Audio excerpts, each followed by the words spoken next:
감사합니다. 우리 지난주 이어서 계속해서 우리 성령의 법 같이 말씀 상고해 보도록 하시겠습니다. 로마서 제 8장이죠. 지난주에 우리는 성령의 법 서론을 시작했습니다. 그래서 오늘은 성령의 법 서론을 마무리하고 이제 본론인 3절부터 좀 공부를 좀 시작했으면 좋겠는데요. 일단은 지난주 우리가 생각했던 말씀 잠깐 되짚어 보고 넘어가도록 하겠습니다. 성령의 법 서론은 여기 지난주 우리가 살펴본 것처럼 1절과 2절이 이 성령의 법 서론입니다. 예. 여기 보시게 되면 이제 핵심적인 표현이 그리스도 1절에 있죠. 그리스도 예수 안에 있는 자에게는 결코 정죄함이 없다. 그래서 우리는 어떤 것을 핵심으로 말씀을 살펴봤냐면 그 정죄함이 없다라는 말의 의미가 무엇인지를 좀 살펴봤습니다. 예. 왜냐하면 7장에서는 성도 안에 죄가 악이 여전히 머무르고 있다는 것을 우리가 아주 심각하게 심도 있게 묵상해 봤기 때문에 과연 그러한 죄가 악이 머무르고 있는 상태에서 사람에게 결코 정죄함이 없다라는 바울의 선언이 과연 합당한가에 대해서 우리가 좀 살펴봤고 이 바울이 얘기하고 이야기하고 있는 결코 정죄함이 없다라는 이 대상은 바로 무엇이었냐면 성도 안에서 선을 원하는 속사람을 향한 이 정죄함이 없음을 지금 바울이 이야기했음을 우리가 지난주에 좀 살펴봤습니다. 그래서 우리 종교개혁자들의 위대한 깨달음, 성도는 그러므로 죄인임과 동시에 의인이다. 이 사실을 아주 깊이 있게 깨달았던 것이죠. 로마 카톨릭 같은 경우는 여전히 이 신학적 정립이 되어 있지 않아요. 당연히 이 의인이면서 이 죄인이다라는 신학적 개념 자체도 받아들이지도 않거니와 우리가 로마서 7장과 8장을 살펴보면서 우리가 동시에 의인이면서 죄인일 수 있는 그 이유가 무엇인지를 아주 이 인간 내면 깊이를 이 로마서 7장과 8장을 통해서 이래서 우리가 동시에 죄인이면서 의인이구나라는 사실을 깨달을 수 있는데 이 로마 카톨릭은 이런 개념 자체가 없기 때문에 의를 점점 우리 안에서 채워나가야 된다라는 개념으로 대체시켜 버렸어요. 이제 중세 1000년 동안 이 발달시켜온 스콜라 철학 또는 스콜라 신학이라고 합니다. 그래서 의가 주입이 된다. 바늘 주사를 통하여서 의가 계속해서 주입되듯이 주입이 된다. 이것을 제가 지난번에도 계속 말씀드렸던 것처럼 의학적 용어인 것이죠. 그러나 우리의 칭의는 의학적 용어로는 온전히 설명이 불가능하다. 왜냐하면 이 사람들은 의학적 주입이 의학적 용어로서 사용하게 되면은 의가 계속해서 기계적으로 주입이 돼야 되거든요. 그 기계적으로 주입하는 방식이 뭐냐면 그 핵심이 미사입니다. 미사. 그래서 이 사제가 계속해서 이 미사를 집전하면서 사제를 통하여서 하나님이 직접 성도들에게 의를 넣어준다는 것입니다. 그런데 우리는 그게 아니죠. 의를 넣어주시는 분은 누구시냐? 단번에 우리에게 의롭다고 칭해 주시는 것입니다. 그러니까 의를 넣어주시는 것이 아니라 의롭다고 이건 법정적 용어죠. 그러니까 조금 제가 어려운 얘기를 하게 된 죄송합니다. 이 성 아우구스틴스 같은 경우는 이 두 가지를 같이 얘기해요. 신학이 이제 막 발전하기 시작한 경우이기 때문에 이 두 가지 용어를 같이 사용했다는 것만으로도 대단한 겁니다. 왜냐하면 성경이 이 양면을 얘기하고 있으나 어느 부분에 더 강조하고 있는지에 대해서는 어거스틴이 얘기하지 않아요. 근데 이 로마 카톨릭 같은 경우는 이제 아리스토텔레스의 철학을 받아들이면서 이 의학적 용어를 더 쉽게 받아들이게 됩니다. 왜냐하면 아리스토텔레스의 철학이나 과학이나 의학이나 이런 것들을 받아들이면서 이것이 본인들의 스콜라 신학 철학에 더 맞는 표현이기 때문에 법정적 선언, 의인이라고 칭함받는 법정적 선고에 대해서는 1000년 동안 잊어버리게 됩니다. 근데 이것을 뒤집어서 꺼내낸 사람이 누구냐면 루터인 것이죠. 루터와 칼빈이 이것을 명확하게 밝히면서 아니다. 의학적 용어도 있지만은 그게 주된 것이 아니다. 본래의 우리의 의로움, 하나님 앞에 의롭다 칭함받는 것은 법정적 선고가 먼저다. 이거 이제 이것을 이제 발견하는 것이 종교개혁자들의 위대한 깨달음인 것이죠. 이런 부분들이 이제 7장과 8장에서 네네. 예. 그렇죠. 여전히 죄의 속성이 우리 겉사람 가운데 있죠. 예. 그러니까 이제 이 겉사람을 어떻게 처리해 나갈 것인가에 대한 문제가 이제 7장과 8장이 이제 스트러글링 하고 있는 문제죠. 근데 이제 7장에서는 제가 이제 오늘 8장도 쭉 공부하면서 보시겠지만 7장에서는 이 겉사람에 의해서 속사람이 마치 이렇게 전쟁에서 밀리고 있는 모습, 밀리고 있는 듯한이 아니라 밀리고 있는 모습을 적나라하게 보여주는데 8장에서는 이제 속사람으로 어떻게 겉사람을 이기게 되느냐에 대한 얘기가 쭉 나옵니다. 그래서 보시게 되면은 이 육신을 죽인다, 육신의 생각을 죽인다라는 표현이 이제 이 8장에 계속해서 이제 쭉 나오게 됩니다. 그러니까 예. 예. 전혀 같을 수가 없죠.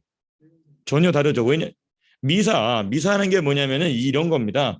우리 지금 이 종교개혁자들이 참 잘해놓은 것이 무엇이냐면요.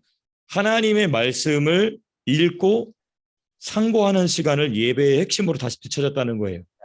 근데 이 로마 카톨릭에서는 하나님 말씀 상고하는 시간은 거의 뭐 형식상에 잠깐 하고 넘어가고 핵심은 뭐냐면 이 성례전입니다. 성례전. 그렇죠. 성찬을 통해서 그 미사라는 말이 이제 나가세요란 뜻이에요. 나가세요. 이제 가셔도 됩니다. 뭐 이런 뜻입니다. 이게 뭐냐면은 성찬을 받을 수 없는 분들은 이제 돌아가셔도 됩니다. 이런 뜻이에요. 이제 미사란 말 자체, 라틴어 자체가. 그러니까 이제 성찬을 받을 사람만 남아 있으란 얘기죠. 그러면 이제 성찬할 때에 사제가 축성한다고 그러죠. 축복하면은 이게 실제적으로 뭐가 되냐면 예수님의 살과 피가 되죠. 그래서 예수님의 살과 피를 실제적으로 먹음으로써 그 의가, 예수의 의가 내 안에 조금씩 채워져 간다는 것입니다. 근데 이제 이것도 죄를 짓거나 또 카톨릭에서 말하는 그 행위를 하지 않으면 이것도 금방 잃어버린다는 것이죠. 그래서 이제 허건날 가서 이제 그렇죠. 고해 성사도 해야 되고 허건날 가서 이제 마리아나 뭐 위대한 뭐 성인들이라고 돼 있는 그런 사람들 가서 이제 통공한다고 하죠. 통공이 뭐냐면 나를 위해서 예수님께 대신 중보해달라. 나는 의가 덜 찼기 때문에 예수님께 직접 나갈 수 없다. 그러므로 예수님과 함께 계신 성인들에게 통공한다고 그러죠. 통공. 네, 그래서 통공을 통하여서 그 성인들이 날 위해 기도해 줌으로써 내가 예수님께서 나아갈 수 있는 이런 개념이 이제 중세 1000년 동안 로마 가톨릭 안에 그렇죠. 그러니까 이제 로마 가톨릭은 그 미사를 대체할 수 있는 단어가 없는 거예요. 예배라고 얘기하면 너무 뭐 같으니까 개신교 같으니까 예배란 단어를 사용할 수가 없죠. 예배란 단어를 사용할 수 없어요. 그러니까 이 사람들은 여전히 예수님의 몸을 산채로 드리는 엄청난 블레스퍼미를 행하고 있는 것이죠. 예수님은 단번에 십자가로 죽으셨다고 그랬거든요. 근데 예수님의 살과 피가 다시 그 자리에 재현이 됨으로써 2000년 전에 골고다에서 죽으신 예수님의 죽으심을 감히 사제가 그 현장에서 다시 되살린다는 것입니다.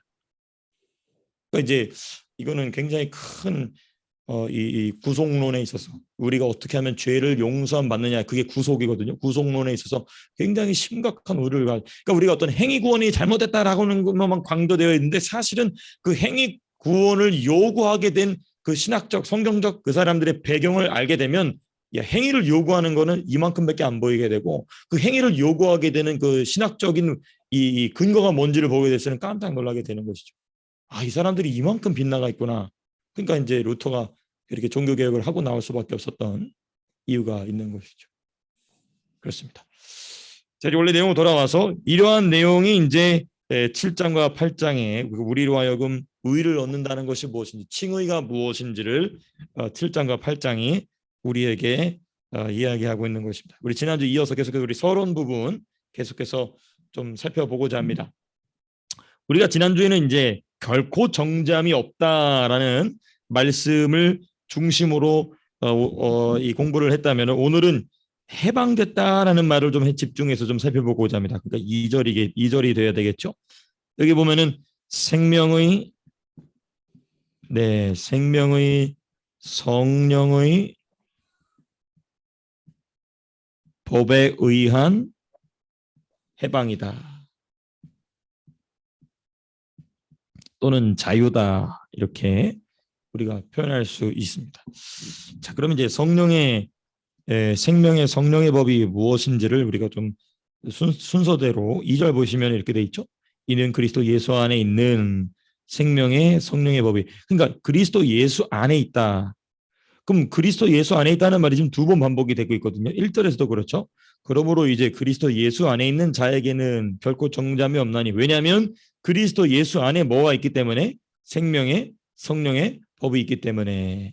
자, 이 부분도 우리가 좀 설명해야 될 부분이 많지만 그건 좀 우리가 나중에 더 자세히 살펴보도록 하고요.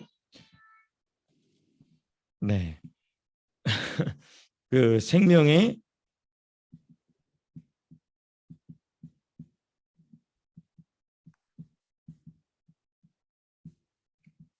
생명의 성령의 법은 곧 무슨 법이냐? 해방과 자유의 법이다. 예. 이렇게 별칭을 붙여볼 수 있겠죠. 자, 그러면 해방과 자유를 누리는 주체가 누구냐가 중요하겠죠. 아, 내가 누리지 않냐? 오케이. 우리는 이제 그 정도 수준은 이제 우리가 더 깊게 넘어가서 이 해방과 자유를 성령의 생명의 성령의 법으로 이 해방과 자유를 누리는 주체는 누구냐? 이게 이제 중요하겠죠. 아, 맞습니다. 네. 속사람입니다. 맞습니다. 정답입니다. 네. 해방과 자유를 누리는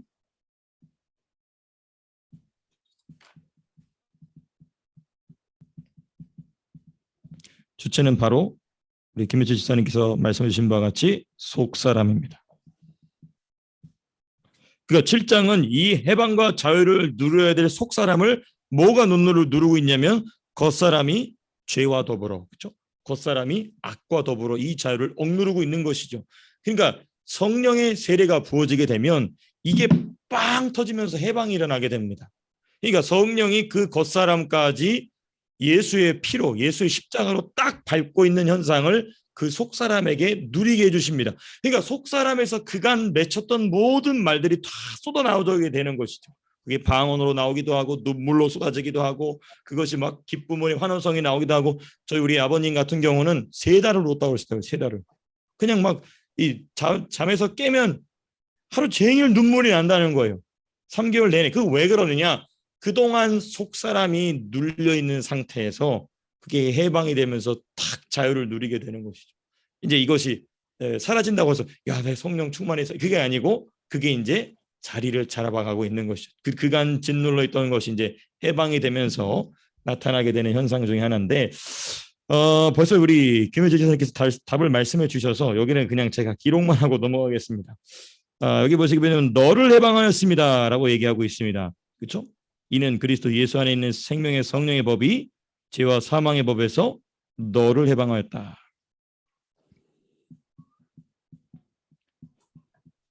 너를 해방하였습니다. 그래서 우리는 여기서 뭘 발견하게 되냐면요. 참된 나가 무엇인가를 발견하게 됩니다. 제가 이제 7장에서부터 계속 반복적으로 말씀드리고 있는 표현들 중에 하나가 바로면 참된 나입니다. 참된 나. 진짜 나는 누구냐? 그러니까 바울이 지금 여기서 편지를 쓰고 말하는 사람이기 때문에 너라는 표현을 사용하고 있지만은 이 편지를 받고 있는 수신자 입장에서는 너가 뭐로 바뀌어야 되냐면 나로 바뀌어야 되겠죠. 그렇죠? 그럼 여기서 말하는 나는 누구겠냐는 것입니다. 나는 나지. 이게 아니고 우리가 7장과 8장을 살펴보니까 바울이 이야기하고 있는 그 복음의 진정한 대상, 성령이 정말 함께 일하고 싶어하는 대상이라고 불리는 나는 누구냐면 속사람인 것입니다. 그러니까 진정한 나는 내 생각이나 이성이나 감정이나 내 육체가 아니고 그것도 나지만 정말 성경이 얘기하고 싶은 나는 누구냐면 내 속사람이라는 것입니다. 참된 나. 로서의 속사람이다. 예. 참된 나로서의 속사람의 해방, 자유인 것이죠. 그래서 우리 교회 이름이 리버티 힐이라고 제가 이름을 붙인 이유가 제가 뭐 골백번도 말씀드렸지만은 이 교회를 찾아오는 사람들은 이러한 해방과 자유를 누리게 하시는 교회로서 우리를 세우신 줄로 믿습니다. 그래서 제가 이 이름을 받고 막 혼자 미쳐가지고 춤을 췄어요. 그걸 아무도 못 봐서 다행인 것 같습니다. 예, 속 사람의 해방과 자유. 예. 자, 그럼 이제 우리는 성경이 이야기하고 있는 대로 논리를 조금 더 전진시킨다면 그러면 무엇으로부터의 자유이냐? 그렇죠?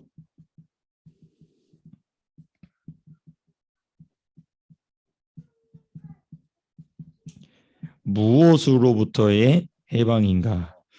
혹시 여러분들께서 기도하시다가 막 나도 모르게 막 춤이 쳐진다. 그럼 추십시오. 알겠죠? 괜찮습니다. 그냥 막 춤. 그래서 드디어 야, 저 사람 드디어 미쳤구나. 그러지 마시고요. 야, 또 성령께 뭔가 서답해서 춤을 추는구나. 성령 춤을 추시게 되시길 바랍니다. 그래서 절대 우리 교회는 성령이 무슨 일을 하실 때 야, 축하한다. 이런 반응이 나올 수 있도록 야, 저희가 미쳤어, 미쳤어. 저기 제가 보니까 그 이천석 목사님이 심호하시던 어디죠? 한월산 기도원. 한월산 기도원이 그 거기에 가가 보게 되면은 온갖 남편들에게 핍박받는 여자 성도님들이 다 거기 와서 기도하다 보면은 그 남자 성도님들이 공통적으로 하는 게 뭐냐? 야, 이 대한민국의 미친놈들은 다 여기 모였구나. 근데 이제 자기도 나중에 가서 그렇게 방언을 받고 은혜를 받는 그런 성령이 장악하시는 우리 지난 주에 말씀 나눴던 라마나요시 우리 교회로서 세워지게 되기를 축복합니다. 여러분들의 가정도 그렇게 되시길 바래요. 여러분들의 가정이 누구든지 방문하더라도 이 사울처럼 막 귀신이 또 쫓겨 나가고 그래서 이 가정도 여러분들의 집도 성령이 꽉 장악하고 계신 그렇게 되시기를 축복합니다. 본문의 말씀으로 돌아와서 그러면 어디로부터 해방인가? 죄와 사망의 법으로부터의 해방인 것이죠. 예. 이 죄와 사망의 법의 특징은 뭐냐면 억압입니다. 억압, 속박, 그렇죠? 예.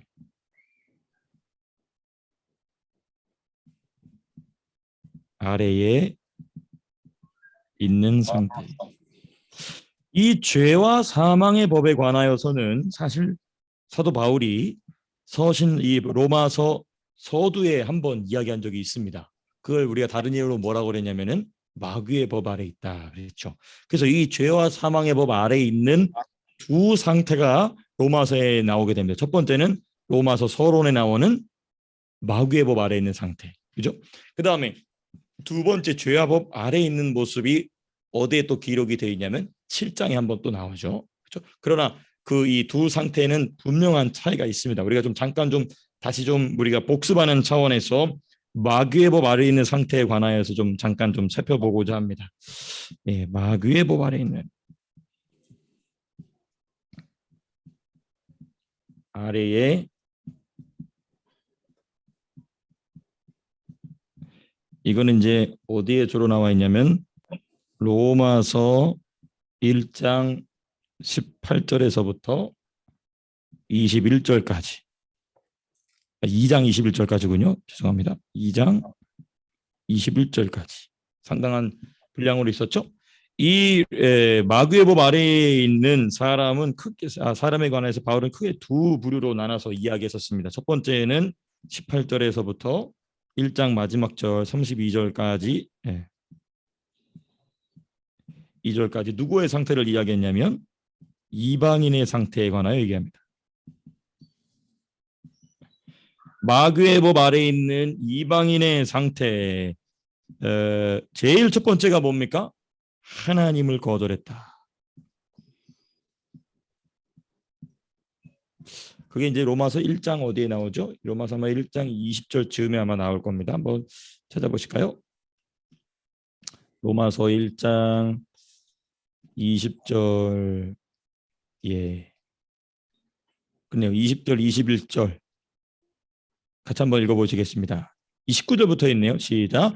이는 하나님을 알만한 것이 그들 속에 보임이라 하나님께서 이를 그들에게 보이셨느니라 창세로부터 그에 보이지 아니하는 것들 곧 그의 영원하신 능력과 신성이 그가 만드신 만물에 분명히 보여 알려졌나니 그러므로 그들이 핑계하지 못할지니라. 그러나 하나님을 알되 하나님을 영화롭게도 아니하며 감사하지도 아니하고 오히려 그 생각에 허망하여지며 미련한 마음이 어두워졌나니 이렇게 쭉 나오게 됩니다. 그래서 썩어지지 아니한 하나님 영광을 썩어질 것들로 바꿨다. 그래서 하나님을 먼저 거절합니다. 두 번째 상태 뭐냐? 그 다음에 이제 우상을 숭배한다는 것이죠.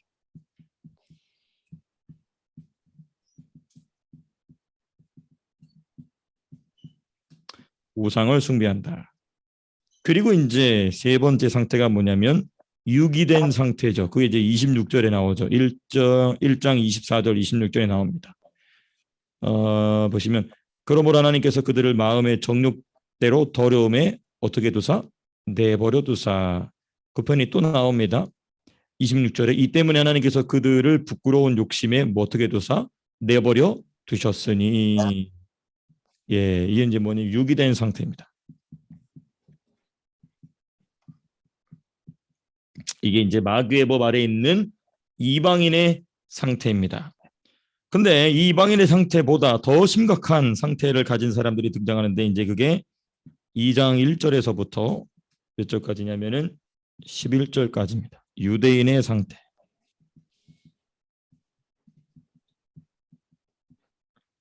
이 유대인은 어떤 상태에 있느냐? 이렇게 하나님을 거절하고 우상을 숭배하고 유기된 상태에 있는 이방인을 정죄합니다. 바울은 여기서 이방인을 판단한다라고 얘기하고 있습니다. 판단했다. 쟤네는 완전 버린 종자야 라고 이방인들을 판단해 버리죠. 근데 이 이방인들을 판단하는 것은 이방인들을 정죄하는 것이 하나님의 말씀에 의한 것이 아니고 무엇에 대한 자신에 대한 착각으로 자신에 대한 착각입니다. 여기서 말하는 착각은 뭡니까? 자기의죠. 자기의 의. 자기의 의로 말미암아 야 쟤네는 완전히 버린 개들이구나. 짐승들이구나. 내놨다는 것이죠. 그러니까 유대인들은 이방인들보다 더 악한 겁니다.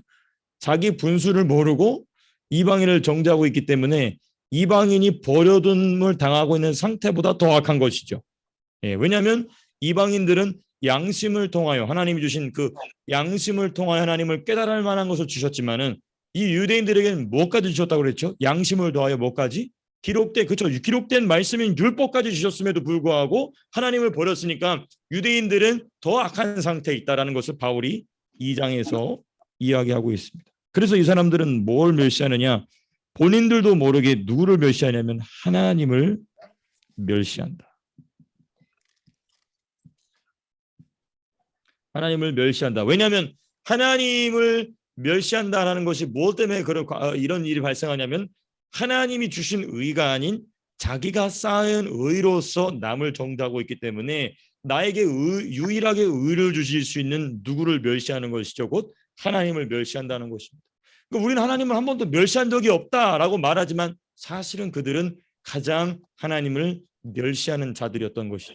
하나님이 주신 의가 아닌 자기가 만들어 온 의로서 하나님이 나를 받아주실 것이다 라고 착각하는 그 멸시, 하나님에 대한 멸시. 그래서 바울은 이제 그 부분을 지적해서 이야기하죠. 그래서 바울은 뭐라고 얘기하냐면 행한 대로 보응받는다.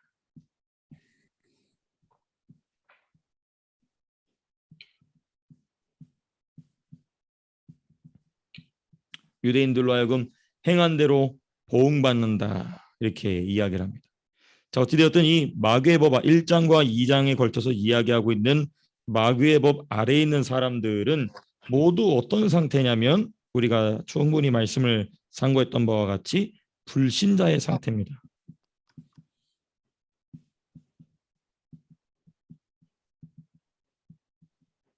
불신자의 상태. 예, 불신자. 예, 그렇죠. 왜냐하면 이 하나님을 버렸기 때문에 하나님을 버림으로 그렇죠. 그러니까 이게 참 큰일이라는 거. 그러니까 하나님께서 그래서 선지자들을 계속해서 보내주셨다. 그러니까 유대인들은 이 이방인들보다 더 심각한 상태에 있을 수밖에 없는 것이 뭐냐면 하나님이 유대인들에게 선지자를 계속 보내주셨거든요. 예, 예,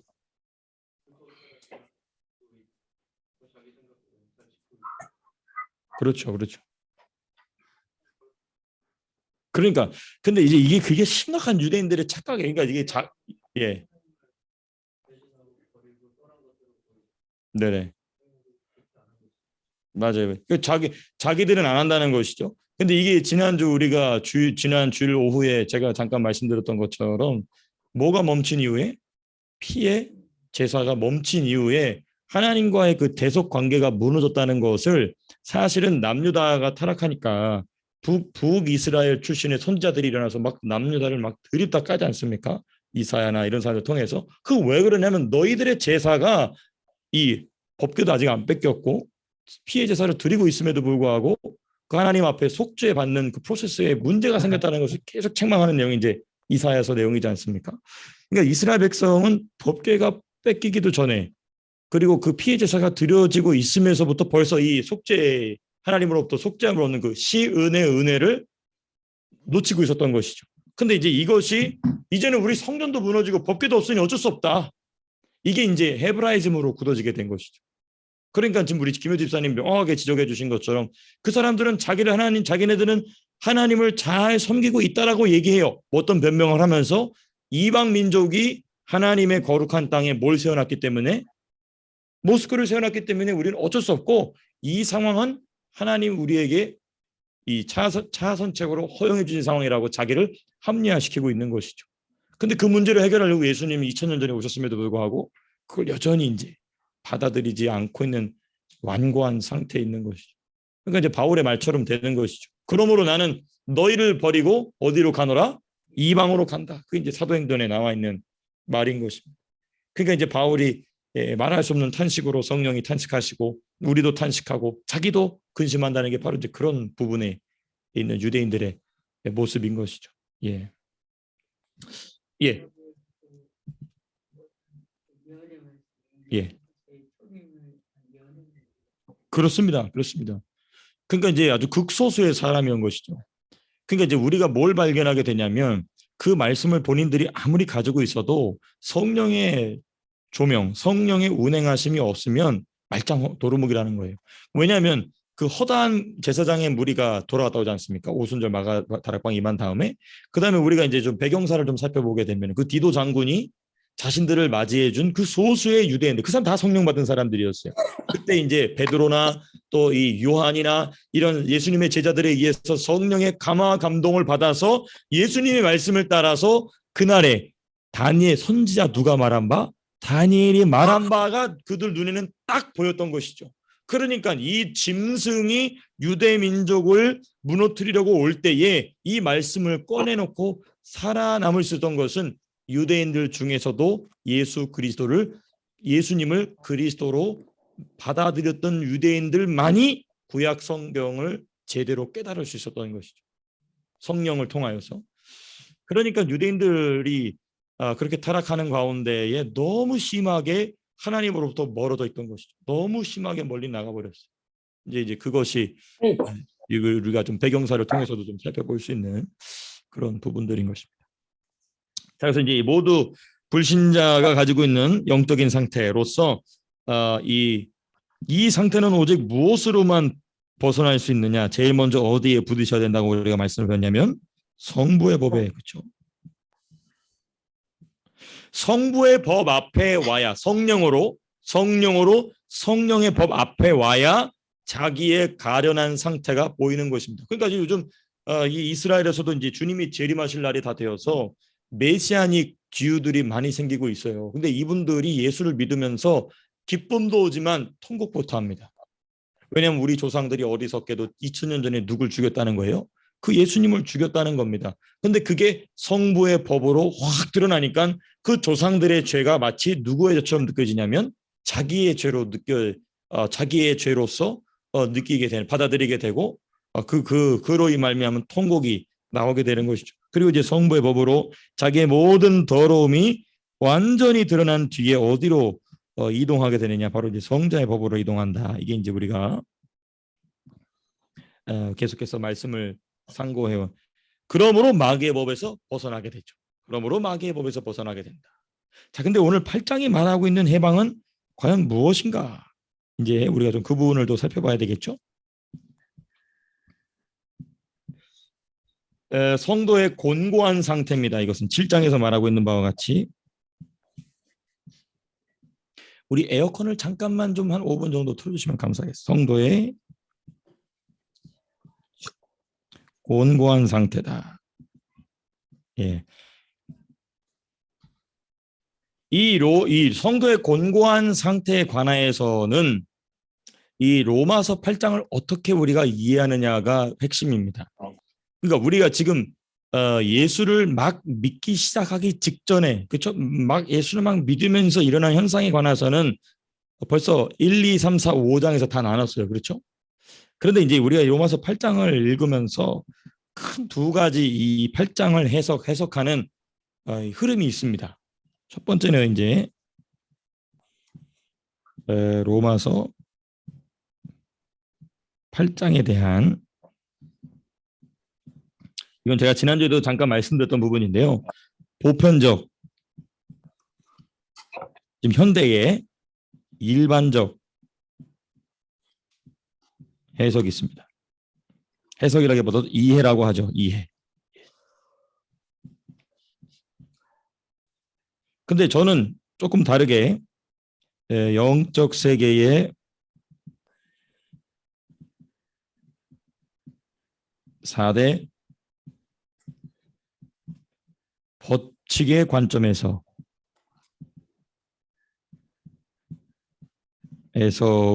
이해. 저는 당연히 이 후자의 이해를 가지고 여러분들과 좀 말씀을 살펴보고자 합니다. 과연 이 보편적 이해가 옳은가? 예, 뭐 막 틀렸다고 우리가 얘기는 할 수 없어요. 왜냐하면 이 보편적 이해를 보시게 되면 먼저 로마서 8장에 대한, 이 로마서 8장을 여러분들께서 이제 신앙생활 오래 하시면서 주로 뭐에 대한 얘기를 하냐면은 로마서 8장을 무엇으로 이루냐면 중생, 그렇죠? 또 거듭났다, 그렇죠? 거듭난 성도의 상태다. 뭐 틀린 말은 아니죠, 그렇죠? 그렇죠? 상태를 중생 또는 거듭난 성도의 상태 또는 뭐 다 같은 말이니까 뭐 동어는 똑같은 말은 반복하지 않도록 하겠습니다. 이 8장을 무엇을 이해하냐면 이제 막 예수를 믿어서 예수를 믿음으로 신앙생활을 시작한 사람의 상태에 관하여 이야기한다라고 이 로마서 8장을 이해합니다. 뭐 틀린 말은 아니라고 볼 수 있어요. 뭐 완전히 틀렸다. 그러나 우리가 지금 6장, 7장, 8장 쭉 살펴보면서 이 이해는 맥락에서는 조금 벗어나 있다. 제가 막 벗어나 있다라고 얘기하지는 않겠습니다. 좀 벗어나 있다.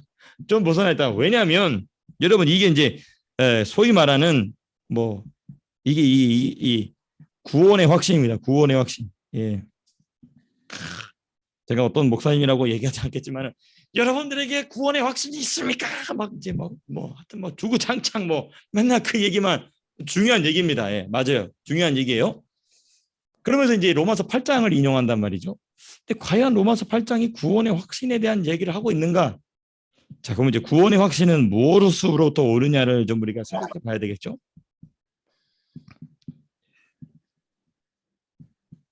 구원의 확신은 무엇으로부터 오냐면 믿음으로부터 옵니다. 그렇죠? 구원의 확신은 믿음으로부터 온다. 이거는 뭐 당연한 것입니다. 하나님 주신 믿음으로 나는 구원받은 사람입니다. 나는 죄인이지만 하나님 앞에서 역시 의인입니다. 나는 이건 당연히 믿음으로 하는 것이죠. 근데 8장이 로마서 8장이 과연 그거에 대한 얘기를 하고 있는 것인가? 왜냐하면 이 믿음에 관한 얘기는 우리가 상당히 좀 한 몇 개월 전에 말씀을 나눴지만, 그러나 이 로마서는요. 믿음에 관한 얘기는 이미 구원과 믿음에 관한 내용은 어디에 나와 있습니까? 전부 성자의 법에서 이야기하고 있습니다.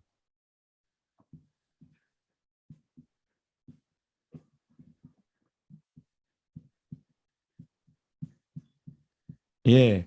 거기 보면은 여러분 기억나십니까? 아브라함의 믿음에 관하여서 우리가 말씀만 기억나시죠? 그렇죠? 그러니까 이제 그게 이제 주로 어디냐면은 성경을 우리가 찾아본다면 로마서 3장입니다. 3장 21절에서부터 어,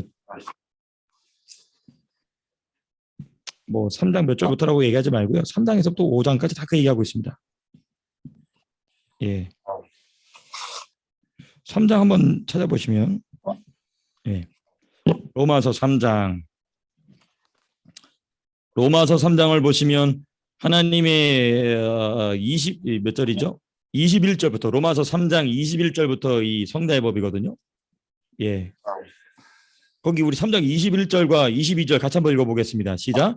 이제 율법 외에 한 하나님의 의가 나타났으니 율법과 선자들에게 증거를 받은 것이라 곧 예수 그리스도를 믿음으로 말미암아 모든 믿는 자에게 미치는 하나님의 의니 차별이 없느니라. 믿음에 대한 얘기를 이미 몇 장에서 바울이 얘기했습니까? 3장에서 얘기했어요.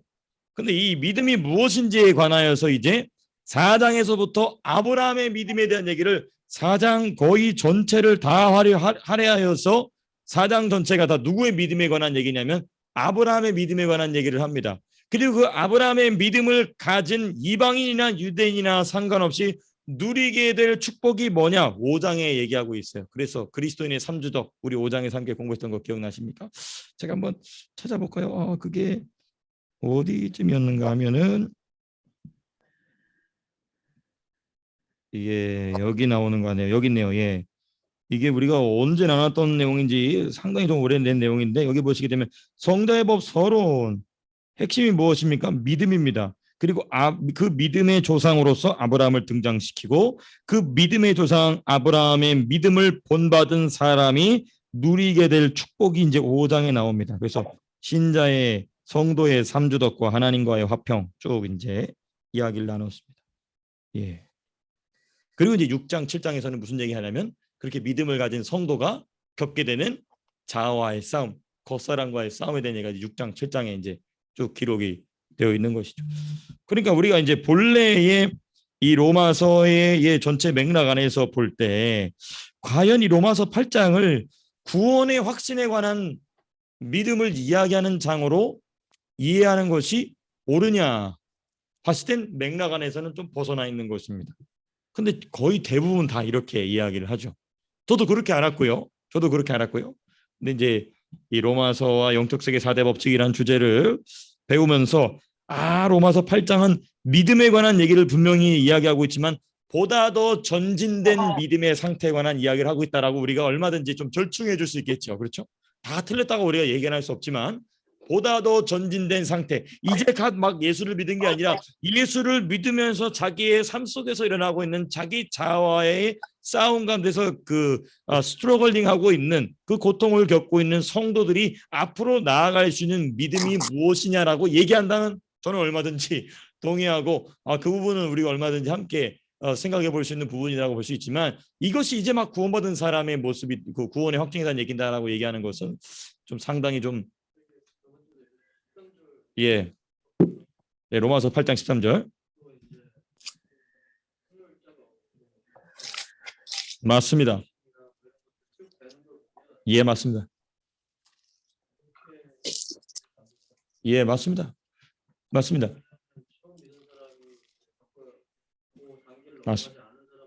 모르는 일이죠. 네네. 예예. 예예. 그렇죠. 그렇습니다. 예예, 맞습니다. 그래서 이제 그러니까 예를 들면 이제 이런 것이죠. 그 성자의 법 서론 부분에서 이 3장, 4장, 5장, 6, 5장까지 보게 되면은 바울의 논지가 매우 쉽다라는 것을 우리가 알 수 있어요. 그냥 그 앞뒤 정도만 잘 알게 되면 바울이 이 얘기를 하고 있구나. 근데 이 7장, 8장에 넘어와서는 본인이 믿음 생활을 하면서 스트러글링이 없는 사람은 이해할 수 없는 내용을 이제 7장에서 이야기하죠. 그렇죠? 그리고 8장에 와서는 더더욱 이해할 수 없는 내용을 이야기합니다. 그러니까 우리 김현 집사님 정확하게 집어주신 것처럼 로마서 8장을 보통 구원의 확신에 관하여서 이야기하는 것은 맥락에 좀 맞지 않다. 우리가 막 다 틀렸다라고 얘기하기는 왜냐하면 보편적으로 다 이야기하고 있어요. 옥하는 목사님도 제자 훈련 보면 로마서 8장 다 외우게 하는 이유가 바로 그것 때문에 그런 거예요. 네. 그게 아니라고 제가 얘기하기는 좀 그렇고 하여튼 뭐 막 틀린 건 아니지만 그렇죠. 신학교에서 이렇게 가르치지도 않고요. 신학교에서는 뭐 이렇게 가르칠 시간이 없습니다. 이제 일반 목회자분들이 대부분 다 이렇게 가르치시죠. 하여튼 뭐 구원의 확신에 관한 뭐 이 설교 딱 들어보면 다 로마서 8장 다 얘기 안 하는 부분이 없죠. 그렇죠, 그렇죠. 그런 이유 때문에 제가 무조건 그분 다 들었습니다라고 얘기하기는 그래서 제가 이제 존중과 존경의 마음을 담아 이제 우리가 좀 이렇게 조심스럽게 살펴보았던 것입니다. 자, 그다음에 이제 이 본래의 바울이 이야기하고 싶은 맥락에서의 의미를 이해하기 위해서는 이 1절에 그러므로가 이를 이해하는 게 참 중요합니다. 1절의 그러므로 이 1절의 그러므로라는 단어만 제대로 이해해도 이 8장이 말하고자 하는 게 무엇인지를 쉽게 우리가 붙잡을 수 있어요. 그러므로의 역할과 로마서 6, 7장의 맥락을 좀 살펴보게 되면 무엇입니까? 먼저 이 그러므로의 말의 의미, 1절의 그러므로 1절 가만히 눈여겨보시면 그러므로 이제 그리스도 예수 안에 있는 그 그러므로라는 말 바로 뒤에가 뭐가 있냐면 내 자신이 마음으로는 하나님의 법을 육신으로는 뭐를 섬긴다고요? 주의 법을 섬기노라 해놓고 그러므로라고 얘기하고 있어요. 그럼에도 불구하고라는 말이 나와야 될 것 같은데 그렇죠? 그럼에도 불구하고라고 나와야 될 것 같은데 바울은 그러므로라고 얘기하고 있습니다. 그러니까 이 그러므로라는 말을만 제대로 해석하면 8장의 온전한 우리가 맥락 안에서 이해를 할 수 있게 되는데 이 그러므로는 7장에서 논설된 성도 내면에서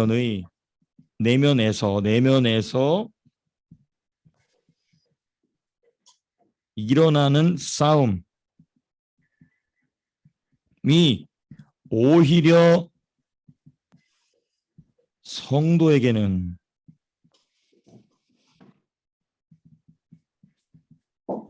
결코 정죄함이 없게 한다는 것입니다.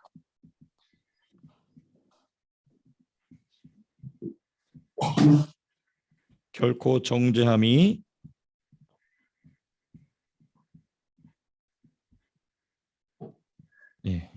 죄송합니다. 정죄함이 없게 한다. 그러니까 그러므로라는 말이 이런 의미를 담고 있는 것입니다. 이 치열한 싸움, 죄에 밀려서 내 속사람이 갇히는 것만 같은 이 치열한 싸움을 싸우는 것이 오히려 우리로 하여금 결코 정죄함이 없음을 보여내주는 증거라는 것이죠. 그러니까 이것을 좀 풀어서 얘기한다면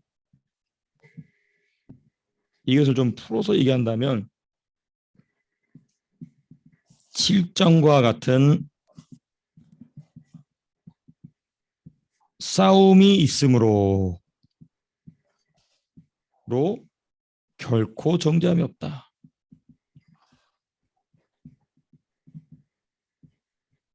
없다는 것이죠.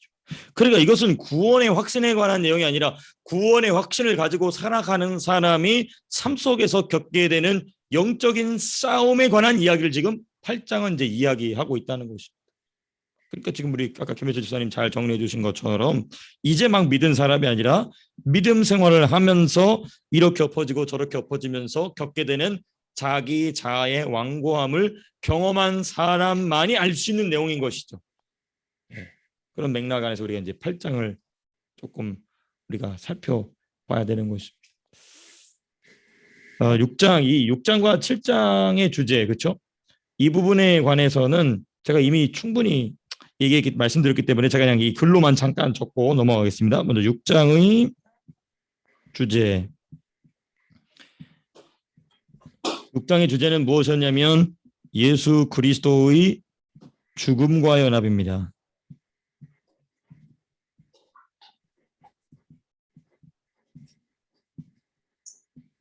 그리고 7장의 주제.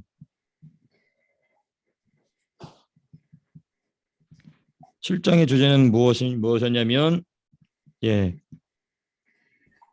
죄와 악이 기생하는 자아의 파쇄의 필요성. 자, 그럼 이 두 주제만 보더라도 벌써 무엇입니까? 예수 그리스도의 죽음과 연합한다. 또 이 죄와 악이 기생하는 자아의 파쇄의 필요성. 그리고 나서 갑자기 구원에 관한 확신에 가서 얘기한다. 맥락이 안 맞죠. 맥락이 안 맞죠. 이런 맥락 안에서 우리는 로마서 8장을 이렇게 이해하는 것이 옳다.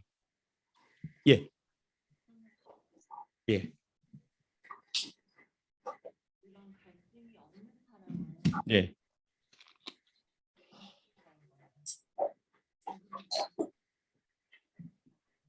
그렇죠.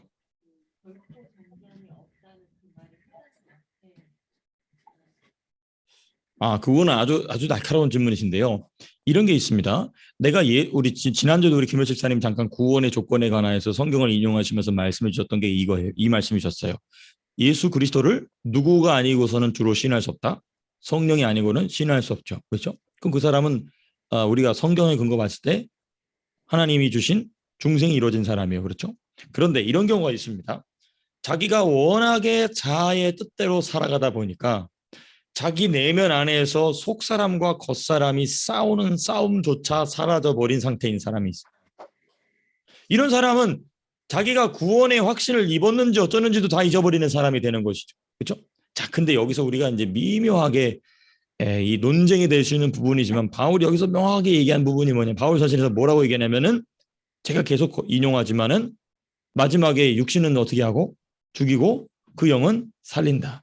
이게 이런 일이 이제 제가 지난번에 한번 말씀드렸지만은 저희 아버님의 조카 제가 한번 말씀드린 적 있죠. 김민식 씨 혹시 그때 그 저희 아버님의 조카가 다 우리 저희 아버님 형제분들 다 목사님이시지 않습니까? 그러니까 다 귀염을 받으면서 그 감리교회 그 당진의 한 마을에 있는 감리교회에서 정말 아름답게 자라나던 이 소년이었는데 굉장히 공부도 잘하고 그 지역에서 이 교대에 갈 정도로 한국에서 뭐 교대가 대단하지 않습니까?